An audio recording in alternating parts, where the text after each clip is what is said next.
Ukurjira mgambizi wa polisi abo change Charles Samson Kasasira aba bakwatsurwe bonyuma yuko itombe itakwinji ukorgomba tura ngwe pagarubye yonjeire umurimbara ogwina jango muri y'abashatna bakwatsurwe harimo abana bato abari kutekatekwa ku bantu batahirira abantu umakagabo muri y'abashatna harimo bana n'abana bato kandi nabo batekateka kugira ngo nabo bari mu kibinja icyabo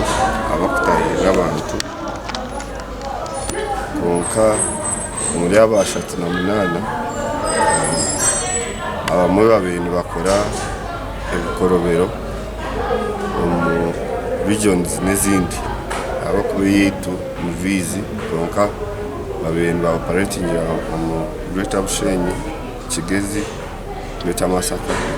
Kasasira nabona jango mu y'abashatna harimo ababirene bakore bahagarumbya ngibinde nkabushenyi hamwe na Kigezi agumize ngo bariyo mbarunda no bujurizi ukorwa muri by'ibyanga babasekutwara mu mbuga z'amateka ikikuru munonga do kumanya ngo abantu aba egimushango kutekatekwa ngo bakakora because right now ni ba suspect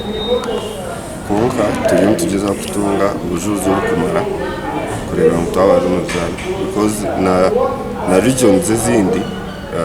ninga polisi z'ibyange bindi abamore de bine emishango iri kukwata abantu abamo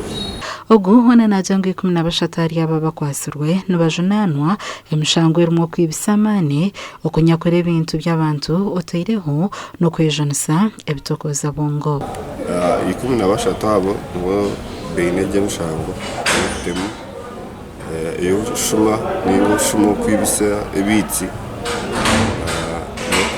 no kureta ubuzima abantu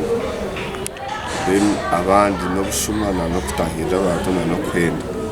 balance yaguma kandi nabone bakoze saha turi kumwareba abana ba street kids ko mwana kuyabagambira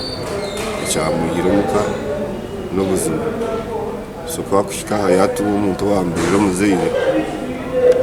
cyakumugambira cyakora Gashakwa Edson Tunene.